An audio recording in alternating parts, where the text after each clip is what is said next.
Abdourahmane Makiba, conseiller politique et spécialiste des relations internationales, ancien ou éphémère vice-président du parti GPT. Il faut le rappeler qu'il n'existe plus. UFR aussi, il faut préciser. UFR, vous avez été secrétaire fédéral de l'UFR en France. Ouais. Et puis, vous étiez J'ai fait une transition à AFIA. Parti AFIA de Dr Salou Bella. Ça fait beaucoup de partis politiques et de transhumance politique. Voilà, c'est comme ça, la politique également. J'assume. Avec lui, on va parler de l'actualité politique. Vous le savez très bien. Vous l'avez compris, c'est un politique.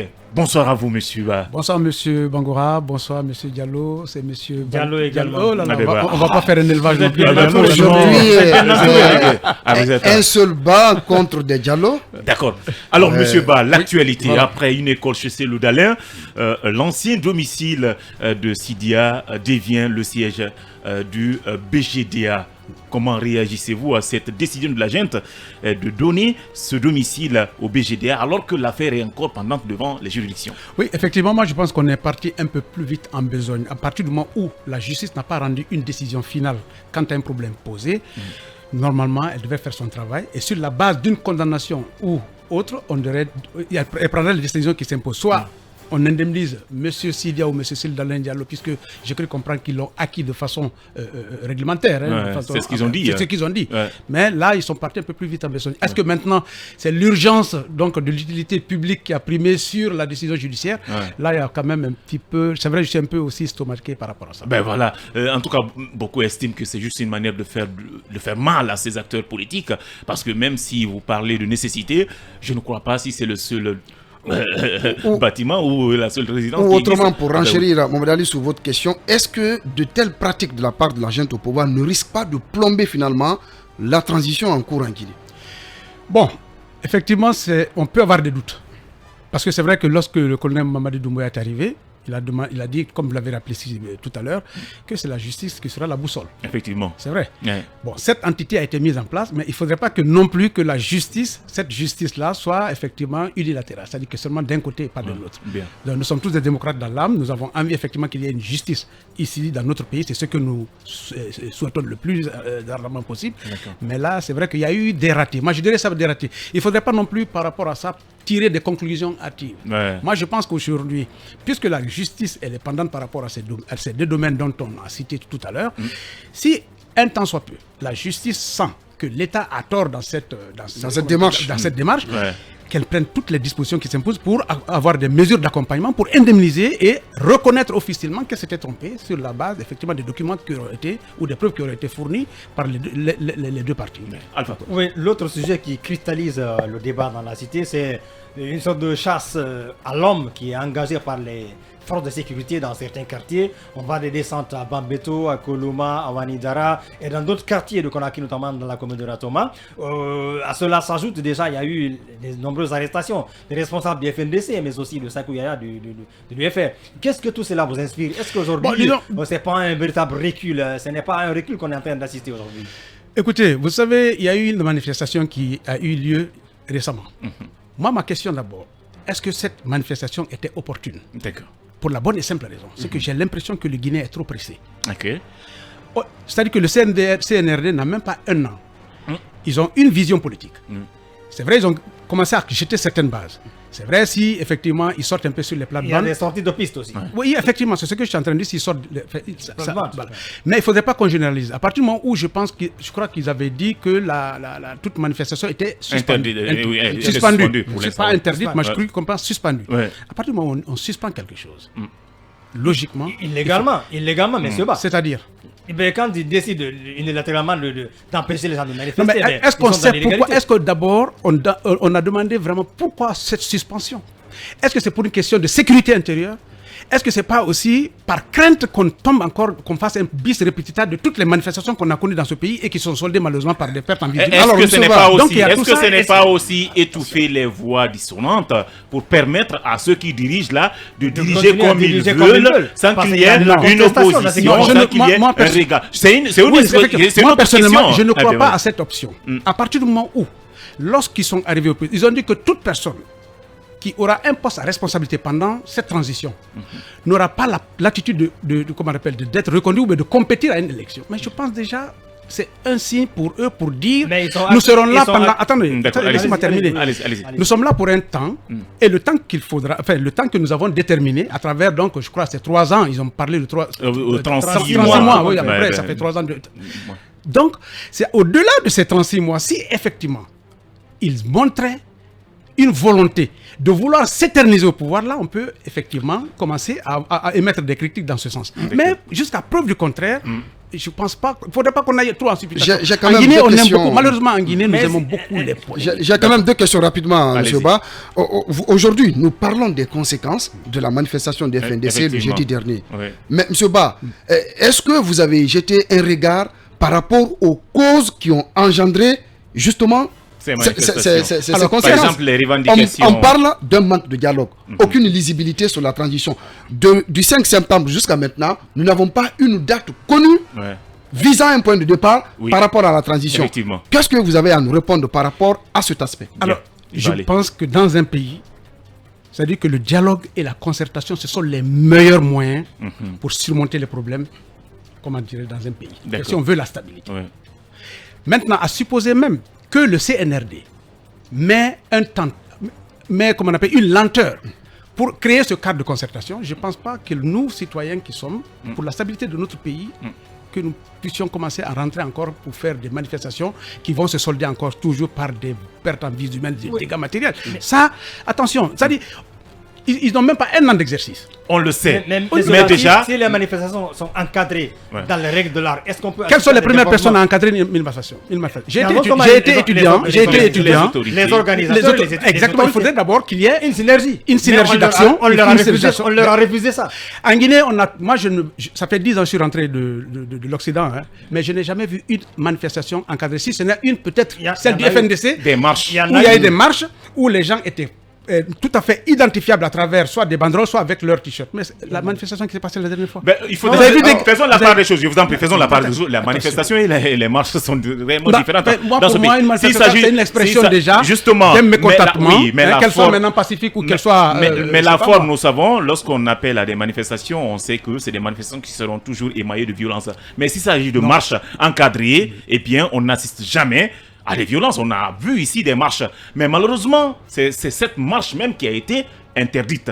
Voilà ce qui a conduit à ce qu'on a vécu ces derniers jours et chacun a cherché. À partir du moment où on manifester. interdit quelque chose, sincèrement, tout le monde a salué ici des actions du FNDC à l'époque. Parce qu'on dit, il y a d'autres qui vont même dire que c'est par rapport à leur détermination à faire basculer le pouvoir d'hier qu'il y a eu l'avènement du CNRD. À partir du moment où vous avez quand même mené un combat qui s'est soldé, on va dire entre guillemets, par une victoire, votre victoire. Mais donnez toute la latitude maintenant aux nouvelles autorités de venir vous asseoir, faites le pressing, passez par tous les moyens. D'autant plus que vous avez fait des tournées déjà lorsque ceux-là sont arrivés. Et pour les Voilà. soutenir, Donc, pour leur apporter leur soutien. non, ouais. justement, Mais non qui- pas, qui pas commence forcément à vous- apporter leur soutien, Mais mais si.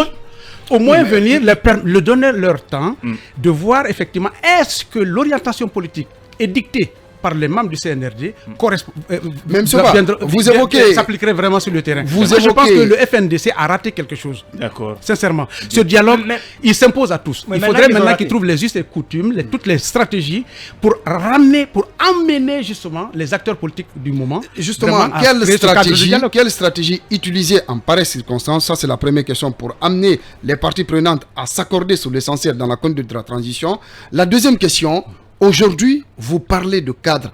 Est-ce qu'il y a un cadre réellement qui existe de nature à apaiser la tension, de nature à réunir tous les acteurs autour de la table pour discuter? Absolument. Pensez-vous que cela existe? Bien sûr. Ben, comment Écoutez, Comment, monsieur bah, quand même, la dernière rencontre a été celle initiée par le Premier ministre, oui. hein, au cours de laquelle le Premier ministre a demandé aux participants de déposer des mémos pour ouvrir un véritable cadre de dialogue. Les mémos ont été déposés, mais jusqu'à présent, Silence on n'en parle pas. alors dans ce cas, on il n'en faut parle sonner pas. le tocsin. Est-ce Il faut sonner le tocsin pour Ben, dire aux autorités, justement. alors on vous a envoyé déjà tous les mémos qu'il faut Justement. pour qu'on crée ce cadre de dialogue. Où en êtes-vous? Dites-nous quelque chose. Exactement. C'est-à-dire qu'il y a un problème de communication là déjà aussi. Il y a un problème de communication. C'est ça la vérité. Il ne faudrait pas simplement parce que j'ai tenté quelque chose avec vous pour une fois et tout d'un coup je vienne avec une certaine force. Non, c'est pas comme ça. Mais les appels ont été là pour écoutez, les uns et les autres. Ça dit, moi je pense que c'est le dialogue qu'il faut privilégier. Quels que soient les moyens, quelles que soient les difficultés, il faut aller vers le dialogue. Parce que ça aussi, ça vous donne une certaine crédibilité. Maintenant, le souci des opposants, c'est qu'il n'y a pas de volonté de la part des autorités de mettre en place un cadre de dialogue. Voilà, je vous ai donné tout à l'heure un exemple. Le Premier ministre a appelé à une rencontre pour mettre enfin en place un cadre de dialogue, mais jusqu'à présent, silence radio. Le Premier ministre par intérim qui est là n'en parle même pas. Alors, est-ce que cela peut encourager, est-ce que cela ne peut pas pousser à ceux aujourd'hui qui sont là, qui réclament le cadre de dialogue, de s'inquiéter de la façon dont les choses évoluent? Ça peut inquiéter, ça peut être source d'inquiétude. Mais est-ce que maintenant cela est suffisant pour qu'on puisse maintenant battre le pavé, sortir et faire créer ce chaos? Je pense qu'on va trop s'arrêter sur le sujet. Justement, fait une fixation sur la nécessité ou pas de manifester. Non, je suis diplomate dans l'âme, donc vous savez moi. Donc maintenant qu'il y a eu une manifestation et qu'il y a des arrestations en cascade et qu'il y a même une chasse à l'homme qui est engagée, qu'est-ce que vous dites de ça? Est-ce qu'il n'y a pas une restriction aujourd'hui des libertés individuelles? Quand vous dites chasse à l'homme, c'est vrai que s'il y a eu des casses, effectivement, on cherche. Parce que le plus souvent, qu'est-ce qui se passe dans notre pays? C'est pas ceux qui appellent, par exemple, à la marche ou aux grèves qui s'adonnent forcément aux casses. Il y a des bandes de loupards. Des gens incontrôlés. Et qui compromettent justement la paisible vie des citoyens qui sont aux abords des artères sur lesquelles les gens battent le pavé. Il y a des innocents aussi qui sont mis aux arrêts. Mais malheureusement, ce sont les dommages collatéraux. Hier, 17 personnes ont été relaxées par le tribunal de Dixie. Mais ça, c'est une bonne chose déjà. Absolument. C'est une très bonne chose. Donc ça veut dire qu'on arrive quand même à tamiser, savoir extraire les grains de livret, comme on dit. Bien, notre invité dans Abatorompier, M. Abdraman Makiba, il est conseiller politique, mais également spécialiste des relations internationales, ancien vice-président de Guinée pour tous. De Guinée pour tous, le parti. C'est l'ancien parti. Alors, on va parler, bien sûr, comme on parle de Guinée pour tous. Non, on ne parle pas de Guinée pour tous, on parle de transition. Comme j'ai parlé de Guinée pour tous, cela va m'amener à évoquer le...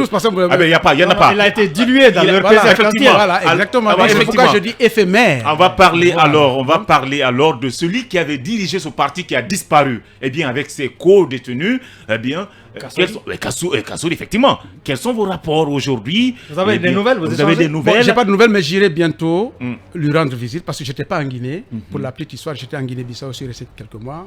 Dès que je suis arrivé, je suis allé à Dinguiraye. Mais j'irai voir le docteur Kassouri. Votre réaction par rapport aux interpellations, à leur dossier, au cas de... Moi, je pense aujourd'hui, encore une fois, il faudrait que la justice tranche sur ces problèmes-là. Parce qu'on a tendance qu'elle s'éparpille un peu. Pourquoi? Il y a des personnes qui sont détenues.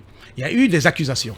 Ils n'ont qu'à traiter ces dossiers. Et au même moment, alors qu'ils n'ont même pas fini de traiter certains dossiers, il y a d'autres aussi qui ont commencé à être poursuivis pour des dénonciations. Des verdicts commencent à tomber. Voilà. Est-ce que finalement, ce n'est pas une stratégie dans le même sillage que la justice guinéenne, notamment la CRIEF, ouvre des chantiers mais n'arrive pas vraiment à veiller à ce qu'ils soient bien exécutés, notamment en ouvrant les procès? Effectivement, non, là je suis d'accord. Moi je dis effectivement que la CRIEF, elle est en train de s'éparpiller un peu. Elle devrait se focaliser d'abord sur les personnes qui sont interpellées, qui sont déjà sous mandat de dépôt, traiter leur dossier que ce soit le plus rapidement possible, de façon à ce qu'elles puissent encore diligenter d'autres enquêtes sur d'autres supposées malversations financières ou détournement de deniers publics. Mais on va un peu dans tous les sens malheureusement, et ça compromet aussi cette crédibilité de cette même structure qui a été mise en place, entité judiciaire, pour faire la part des choses sur, comment on appelle, les problèmes économiques auxquels nous avons... Alors, je ne sais pas si cela c'est dans l'ordre normal des choses qu'une transition enregistre ses remous, ses contestations, ou bien c'est inédit. Alors aujourd'hui, le fait d'assister à ces contestations, est-ce que ça peut porter préjudice ou affecter la gestion normale de cette transition? Bien sûr, ça commence à l'affecter. C'est déjà affecté. C'est déjà affecté, mais c'est dommage. Moi, je pense qu'aujourd'hui, donnons-nous le temps de réfléchir ensemble, de façon collégiale, que tous les acteurs politiques, qu'ils soient de la mouvance, de l'opposition, des syndicats, etc., essayons de nous concerter. Dire au regard de ce qui a été promis par le CNRD, ce que nous voulons, de façon à ce qu'on sorte quelque chose de propre et que nous puissions aller de l'avant. Mais ceux qui sont censés peut-être réunir tout ceci, aujourd'hui, en principe, c'est ceux qui gèrent, qui doivent avoir le dos large pour accompagner et pour permettre à ceux qui sont inquiets de la façon dont les choses évoluent, de les rassurer. De ce côté-là, Ce je n'est ne pas crois ça, pas, je ne crois pas si on assiste à cela aujourd'hui. Parce que nous avons comme l'impression qu'il y a un coup de force qui est là, il y a une opposition, il y a deux oppositions, je vais le dire. Et que ce soit les acteurs politiques, la société civile, mais également il y a du côté le CNRD qui est là aujourd'hui, qui veut imposer sa force. Que faire? Non, mais de toute façon, c'est son droit aussi d'imposer en tant que force, D'accord. Voilà, maintenant tout dépend. On est pris par le temps, je suis désolé. Oui, on est malheureusement pris par le temps. Eh bien, rapidement, un dernier mot qu'on va vous... on va vous donner cette parole. On va vous accorder ce dernier mot-là rapidement. Moi, ce que je demande aujourd'hui, effectivement, que les Guinéens, que les partis politiques, tous les acteurs se mettent ensemble, qui forcent la situation pour qu'on puisse aller au dialogue. Il n'y a que le dialogue et la concertation. C'est-à-dire que ce pays, depuis 1958, on a tendance à tourner en rond. Chaque dirigeant qui arrive, immédiatement les Guinéens commencent à le contester, sans savoir même quelles sont les bases qu'ils doivent mettre. Une transition, c'est quoi? C'est une période qui est bien déterminée. Alors, utilisons cette période-là parce qu'il y a une bonne volonté qui est là, à travers les déclarations volontaristes, effectivement, de la jeune. Rassurez-vous, apparemment, de la façon dont les choses moi, je suis un peu naïf parce qu'à chaque fois qu'un leader... Je l'écoute. Maintenant, je suis déçu. C'est lorsqu'il ne fait pas ce qu'il a dit. Mais maintenant, donnez-leur le temps de dire ou de faire ce qu'ils ont envie de faire ou de dire. Merci beaucoup à vous, monsieur Abdourahmane Macky, d'être passé dans cette émission. Et merci également à nos auditeurs. Au revoir.